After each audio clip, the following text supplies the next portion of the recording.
নমস্কার বন্ধুরা, জয় শ্রী রাধে। বন্ধুরা, আপনারা নিশ্চয়ই জানেন এখন চলছে পিতৃপক্ষের সময়। 7 সেপ্টেম্বর থেকে 21 সেপ্টেম্বর পর্যন্ত সময় হলো পিতৃপক্ষের বা শ্রাদ্ধপক্ষের।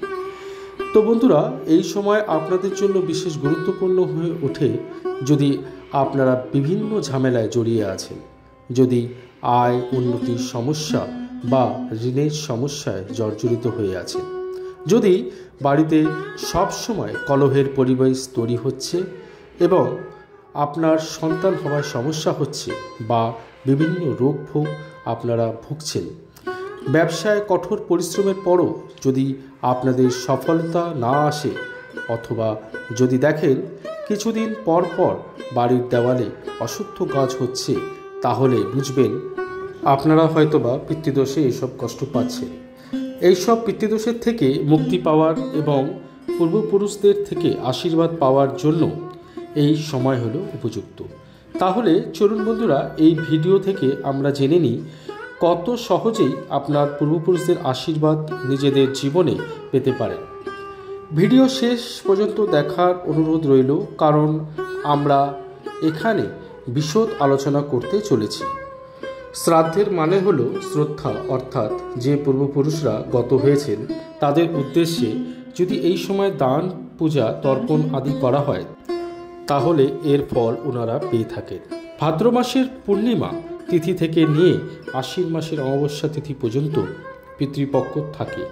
গরুড় পুরাণ মতে বলা হয় এই সময় পিতৃলোকের দরজা খুলে যায় এবং পূর্বপুরুষরা নেমে আসেন এই পৃথিবীতে, এবং যেই জল, পিণ্ডদান এবং দান পুণ্য এই সময় করা হয় তা এই সময় ওনারা গ্রহণ করে থাকে। যদি এমন কোনো পূর্বজ থাকেন যিনি ক্ষুধার্ত বা পিপাসার্ত বা উনি হয়তো মুক্তি পাননি, তাদের উদ্দেশ্য এই সময় দান তর্পণ আদি করা উচিত। এবারে জানব কোন দিন এই দান তর্পণ করা উচিত। দেখুন বন্ধুরা, যেই তিথিতে ওনাদের মৃত্যু হয়েছিল, যদি সেই তিথি আপনারা জেনে থাকেন, যেমন ধরুন দ্বিতীয়া, পঞ্চমী বা দ্বাদশী, এই রূপ তিথিগুলো যদি আপনারা জেনে থাকেন, তবে অবশ্যই সেই তিথিতে কোনো একজন 3 জন অথবা 5 জন 7 জন আপনাদের সামর্থ্য অনুযায়ী ব্রাহ্মণ ভোজন করানো উচিত। সেই সাথে সামর্থ্য অনুযায়ী বস্ত্র, কম্বল, চাদর, দক্ষিণা সহ দান করা উচিত। এবছরের পিতৃপক্ষ খুবই গুরুত্বপূর্ণ। প্রায় 100 বছরে এমন যোগ তৈরি হয়েছে, কারণ পিতৃপক্ষের প্রথমেই চন্দ্রগ্রহণ এবং যখন পিতৃপক্ষ সমাপ্ত হবে অর্থাৎ 21 তারিখ মহালয়ার দিন সূর্যগ্রহণ পড়ছে। আসুন এবার জেনে নিই কী কী উপায় অবলম্বন করলে আপনার পূর্বপুরুষদের আশীর্বাদ লাভ করবেন। বলা হয় পঞ্চমহাভোগ দান করলে পিতৃপুরুষরা তৃপ্ত হন। এই পঞ্চমহাভোগ বা পঞ্চমহাদান যা খুবই গুরুত্বপূর্ণ। প্রথমে ব্রাহ্মণ ভোজনের সময় মনে রাখবেন ব্রাহ্মণদেবের মুখ যেন দক্ষিণ দিকে থাকে, অর্থাৎ দক্ষিণমুখী করে ওনাকে ভোজন করাবেন।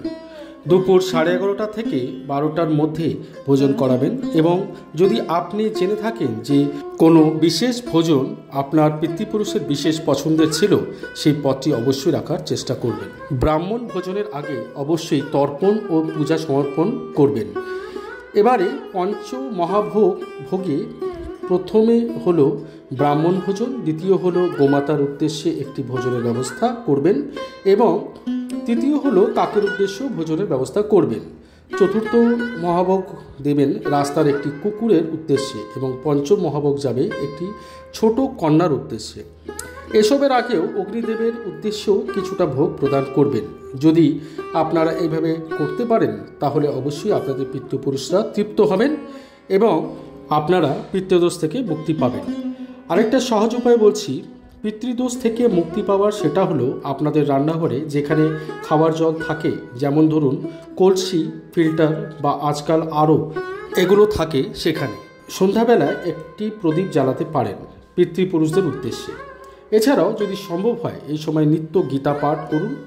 যদি সময়ের অভাব থাকে অন্তত একটি গীতার শ্লোক পাঠ করুন। এছাড়া সময় থাকলে বিষ্ণু সহস্রনামের পাঠের বিশেষ ফলাফল পাওয়া যায়।